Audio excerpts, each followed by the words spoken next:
ఓం గంగణపతే నమ ఐం సరస్వత్యే నమ శివాయ గురువే నమ శ్రీమాత్రే నమ ద్రాందత్తాత్రేయ నమ క్లీం కృష్ణాయ గోవిందాయ గోపీ జనవల్లభాయ నమో నమ క్రీం మహాకాళికాయ నమో నమ శ్రీమాత్రే నమ. యూట్యూబ్ ప్రేక్షకులందరికీ కూడా నమస్కారం అండి. నేను పాలపర్తి గురునాథ శర్మ, జ్యోతిషం వాస్తు సిద్ధాంతిని. మీకంతా కూడా గోచారరీత్యా గ్రహాల యొక్క స్థితిగతి కలయిక వాటి ప్రభావం అంతా కూడా మాసఫలితాల విశ్లేషణ చేయడం జరుగుతుంది. ఈ మాస ఫలితాలంతా కూడా చూసుకుంటే అక్టోబర్ నెలలో అంతా కూడా గ్రహాల యొక్క స్థితిగతి వాటి యొక్క ప్రభావం యొక్క దృష్టి వివిధ రాశుల వాళ్ళకి, మేషాది ద్వాదశ రాశుల వాళ్ళకి ఎటువంటి ప్రభావం అంతా కూడా చూపబోతుంది. వృత్తిరీత్యా, వ్యాపార రీత్యా, ఉద్యోగరీత్యా వాళ్ళకి ఆర్థికంగా ఎటువంటి పరిష్కారం చేసుకోవడం వల్ల ఫైనాన్షియల్గా అభివృద్ధి కలగడానికి ఆస్కారం ఉంటుంది. వృత్తిరీత్యా మార్పులు కలగడానికి ఆస్కారం ఉంటుంది. గృహయోగం సిద్ధించడానికి ఎటువంటి పరిష్కారాలు ఆచరించాలి, ఆ యొక్క స్థిర ఆస్తి లభించడానికి, స్థిర ఐశ్వర్యం లభించడానికి ఎటువంటి పరిష్కారాలు ఆచరించాలి, గోచార రీత్యా అంతా కూడా తెలుసుకోవడం జరుగుతుంది. ఈ గోచార రీత్యా గ్రహాల యొక్క స్థితిగతి అంతా కూడా చూసుకుంటే ఇవి అంతా కూడా దాదాపుగా గోచార ఫలితాలంతా కూడా కొన్ని రాశులు వాటి యొక్క భ్రమణం అంతా కూడా చేసేటప్పుడు, అంటే తన ఒక రాశి నుంచి ఇంకో రాశి మారే సమయాన్నంతా కూడా చూసుకుంటే కొన్ని రాశులంతా కూడా ఆ రాశిలో గ్రహాల యొక్క స్థితిగతి అంతా కూడా మార్పులు జరుగుతూ ఉంటాయి. ప్రధానంగా శనీశ్వరుడు చూసుకుంటే 2.5 సంవత్సరాల దాకా మారుతూ ఉంటారు. తర్వాత బృహస్పతి తీసుకుంటే గురుగ్రహం అంతా కూడా 1 సంవత్సరం దాకా మార్పు జరుగుతూ ఉంటుంది.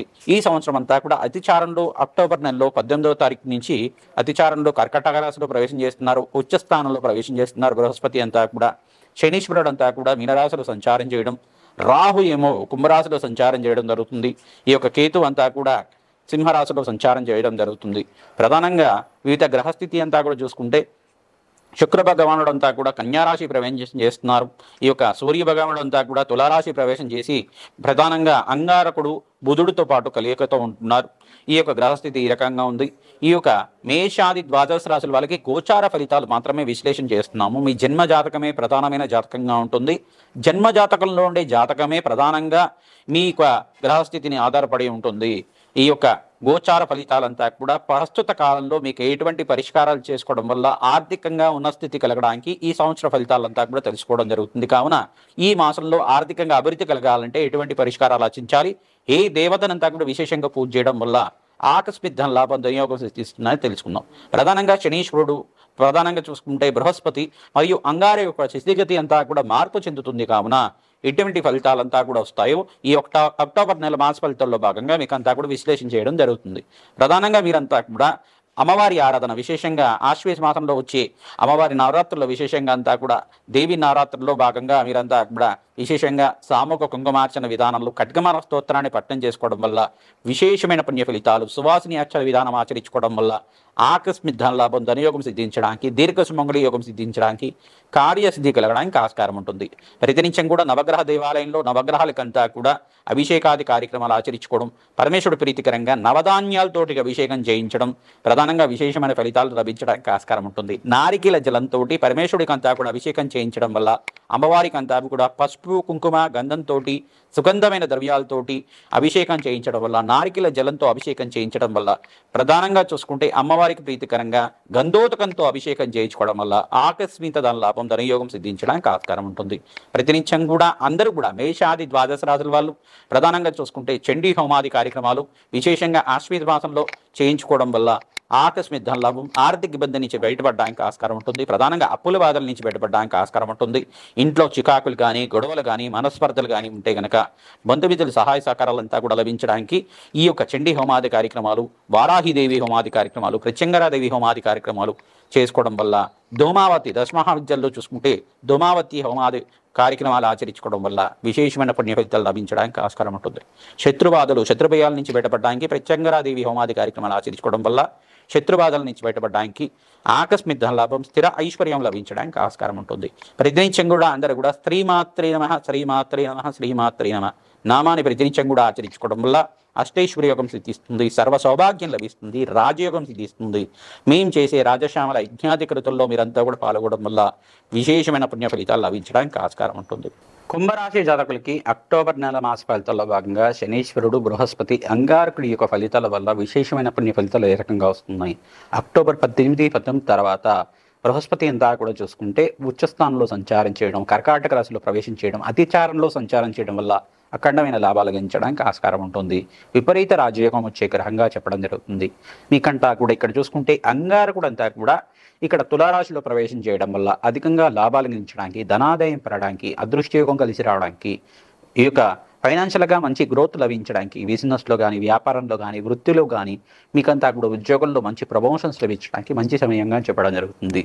జన్మజాతకమే ప్రధానమైన జాతకంగా ఉంటుంది. మీ జాతకరీత్యా అంగారకుడు, బృహస్పతి మరియు సూర్య భగవానుడు, ఇక్కడ శనీశ్వరుడు ఏ రకంగా ఉన్నారో చూసుకోవాలి. మీరంతా కూడా చండీ హోమాది కార్యక్రమాలు ఆచరించుకోవడం వల్ల అఖండమైన లాభాలు గణించడానికి ఆస్కారం ఉంటుంది.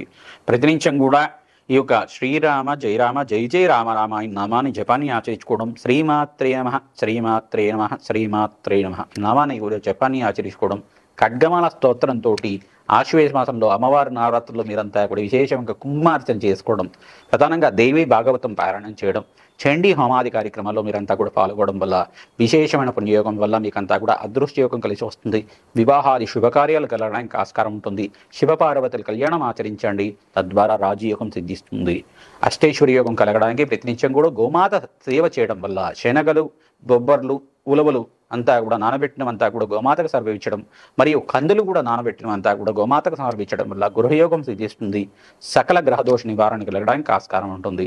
ప్రతినిత్యం కూడా ఈ యొక్క శునకాలకంతా కూడా ఈ యొక్క ఆహారంగా పెడుతూ ఉండడం వల్ల మీకు లాభాలు గణించడానికి ఆస్కారం ఉంటుంది. ధనాదాయం పెరగడానికి ఆస్కారం ఉంటుంది. ప్రధానంగా కాలభైరవ స్వామి దేవాలయంలో వడమాల అంతా కూడా సమర్పించడం, మాసశిఖరమాల అంటారు, వడమాల అంతా కూడా సమర్పిస్తూ ఉండడం వల్ల విశేషమైన పుణ్యయోగం వల్ల లాభాలు గణించడానికి ఆస్కారం ఉంటుంది. కూష్మాండ దీపాన్ని అమ్మవారి దేవాలయంలో కానీ, మహాకాళిక దేవాలయంలో కానీ, మహాలక్ష్మి దేవాలయంలో కానీ, కాలభైరవ స్వామి దేవాలయంలో కానీ అష్టమి, నవమి, ఏకాదశి మరియు పౌర్ణమి లేదా అమావాస్య రోజుల్లో కానీ విశేషంగా మీరంతా కూడా ఈ యొక్క అమ్మవారి దేవాలయంలో కానీ కూష్మాండ దీపాన్ని సాయంకాలం వేళల్లో వెలిగించడం వల్ల విశేషమైన పుణ్యయోగం సిద్ధించడానికి ఆస్కారం ఉంటుంది. ప్రతినిత్యం కూడా గోమాత సేవ చేస్తూ ఉండండి. అమ్మవారి సేవ వల్ల మీకంతా కూడా గోమాత సేవ వల్ల సకల గ్రహదోష నివారణ కలుగుతుంది. ఈ యొక్క శమీ వృక్షం దగ్గర, శమీ వృక్షాన్ని ఎవరైతే నిత్యం పూజ చేస్తూ ఉంటారో జంబి చెట్టుకి అంతా కూడా ఆవనేతో దీపారాధన చేయడం, నువ్వుల నూనెతో దీపారాధన చేయడం విశేషంగా పుణ్య ఫలితం లభిస్తుంది. జమ్మి చెట్టు ఉన్న ప్రాంతం దగ్గర మీరంతా కూడా పసుపు కుంకుమ గంధంతో అలంకరణ చేసి, ఆ జమ్మి చెట్టుకి అంతా కూడా పుష్పాలతో అలంకరణ చేసి, ఆవునేతో కానీ, నువ్వుల నూనెతో కానీ, మరియు ఇక్కడ ఆవాల నూనెతో, తెల్ల ఆవాల నూనెతో కానీ దీపారాధన చేస్తూ ఉంటాయి కనుక ప్రతినిత్యం కూడా 48 రోజుల దాకా ఈ రకంగా చేస్తే ఆకస్మిక ధన లాభం సిద్ధించడానికి ఆస్కారం ఉంటుంది. శ్రీ సూక్త విధానంగా లక్ష్మీ కుబేర శాంతి హోమాది కార్యక్రమాలు ఆచరించుకోవడం, ఈ యొక్క తెల్ల ఆవాలతోటి, తామర పొడితోటి, తేనెతోటి హోమాది కార్యక్రమాలు చేసుకోవడం వల్ల అదృష్ట యోగం సిద్ధిస్తుంది. ప్రతినిత్యం కూడా ఓం కమలాత్మికాయై నమః నామాన్ని జపాన్ని ఆచరించుకోవడం వల్ల రాజయోగం సిద్ధిస్తుంది. గోమాత సేవలో భాగంగా ప్రతినిత్యం కూడా 11 ప్రదక్షిణాలు ఆచరించుకోవడం వల్ల వివాహాది శుభకార్యాలు జరుగుతాయి. శివపార్వతుల కళ్యాణం చేసుకోవడం వల్ల మంచి అదృష్ట యోగం సిద్ధిస్తుంది. అఖండమైన దీర్ఘ సుమంగళ యోగం సిద్ధిస్తుంది. సర్వ సౌభాగ్యాలు లభించడానికి ఆస్కారం ఉంటుంది. ఏలినాటి శని ప్రభావంలో ఉన్నారు కావున శనీశ్వర గ్రహ ప్రీతికరంగా నల్ల నవనవల్ని దానంగా ఇస్తూ ఉండాలి. శనీశ్వర ప్రీతికరంగా తైలాభిషేకం చేసుకుంటూ ఉండాలి. అఖండమైన లాభాలు గణించడానికి ఆస్కారం ఉంటుంది. దేవి భాగవత పారాయణం చేయడం వల్ల అదృష్ట యోగం సిద్ధిస్తుంది. శ్రీమాత్రే నమః. అక్టోబర్ నెలలో బృహస్పతి మార్పు, అతిచారంలో మార్పు వలన ప్రధానంగా కర్కాటక రాశిలో ప్రవేశం చేయడం వల్ల విశేషమైన రాజయోగం వచ్చే రాశులు ఏంటిదంటే ప్రధానంగా మేషాది ద్వాదశ రాశుల్లో విశేషమైన రాశులంతా కూడా వీళ్ళకి విపరీత రాజయోగం లభిస్తుంది. ప్రధానంగా చూసుకుంటే మకర రాశి జాతకులకంతా కూడా విపరీత రాజయోగం సిద్ధించడానికి ఆస్కారం ఉంటుంది. మాస అంతంలో వీరకంతా కూడా బృహస్పతి సంచారం అంతా కూడా ఉచ్చస్థానంలో అంతా కూడా సంచారం జరుగుతుంది. అంటే 18, 19 తారీఖులో అంతా కూడా సంచారం జరుగుతుంది. కావున మకర రాశి జాతకులు కూడా అఖండమైన లాభాలు గణించడానికి ఆస్కారం ఉంటుంది. మరియు రెండో రాశి ఏంటిదంటే చెప్పేసి అంటే ప్రధానంగా చూసుకుంటే కర్కాటక రాశి జాతకులకు కూడా రాశిలో బృహస్పతి సంచారం వల్ల అఖండమైన లాభాలు గణించడానికి ఆస్కారం ఉంటుంది. రాజయోగం తీస్తుంది, అదృశ్యయోగం కలిసి వస్తుంది. మరియు మూడో రాశి అని చెప్పేసి అంటే కుంభరాశి జాతకులకు కూడా అదృశ్యయోగం ధనయోగాలు సిద్ధించడానికి ఆస్కారం ఉంటుంది. ఈ రాశి వాళ్ళకి, 3 రాశి వాళ్ళకి కూడా అదృశ్యయోగం కలిసి రావడానికి ఆస్కారం ఉంటుంది. ప్రతినిత్యం కూడా ఈ యొక్క చండీ హోమాది కార్యక్రమాలు ఆచరించుకోవడం వల్ల ఈ రాశి వాళ్ళకి అఖండమైన లాభాలు గణించడానికి, ధనయోగం సిద్ధించడానికి ఆస్కారం ఉంటుంది. ఇక్కడ చూసుకుంటే మిథున రాశి జాతకులకంతా కూడా పంచమ స్థానంలో అంగారకుడికి వల్ల మీకు విశేషమైన గృహయోగం సిద్ధించడానికి, భూసంపద లభించడానికి, స్థిర ఐశ్వర్యం లభించడానికి ఆస్కారం ఉంటుంది. ఇక్కడ మరి కన్యారాశి జాతకులకంతా కూడా చూసుకుంటే శనీశ్వరుడు పూర్వభాద్ర నక్షత్రంలో మారడం వల్ల మరియు బృహస్పతి అంతా కూడా కర్కాటక రాశిలో ప్రవేశం చేయడం వల్ల ధనాదాయం పెరుగుతూ ఉంటుంది, స్వల్పంగా పెరుగుతూ ఉంటుంది, శ్రమతో కూడిన సంపాదన పెరుగుతూ ఉంటుంది, అదృశ్యం కలిగి వస్తుంది. ప్రతినిత్యం కూడా నవగ్రహాలకంతా కూడా అభిషేకాది కార్యక్రమాలు చేసుకోవడం, అగ్నికి నవధాన్యాలు సమర్పిస్తూ ఉండడం వల్ల నవగ్రహాల అనుగ్రహం మేరకంతా కూడా జీవన విధానం ఉంటుంది. కావున నవగ్రహ దేవతలకు ప్రీతికరంగా అగ్నికి నవధాన్యాలు సమర్పిస్తూ ఉండాలి. తద్వారా రాజయోగం తీస్తుంది, అదృష్టయోగం కలిసి వస్తుంది. ఈ యొక్క సింహరాశి జాతకులకంతా కూడా చూసుకుంటే ప్రతినిత్యం కూడా ఎవరైతే గనక అష్టేశ్వర ప్రాప్తి కలగడానికి మీరంతా కూడా ఈ యొక్క ప్రతినిత్యం కూడా మీరు సూర్యగ్రహానికి ప్రీతికరంగా లాభాలు గణించడానికి గోధుమలు దానం చేసుకోవడం వల్ల అదృశ్యయోగం కలిసి వస్తుంది, అఖండమైన లాభాలు గణించడానికి ఆస్కారం ఉంటుంది. శ్రీరామ జయ రామ జయ జయ రామ రామ నామాన్ని జపాన్ని ఆచరించాలి. శ్రీమాత్రే నమః జపాన్ని కూడా ఆచరించాలి. అదృశ్యయోగం కలిసి వస్తుంది, లాభాలు గణించడానికి ఆస్కారం ఉంటుంది. శ్రీమాత్రే నమః.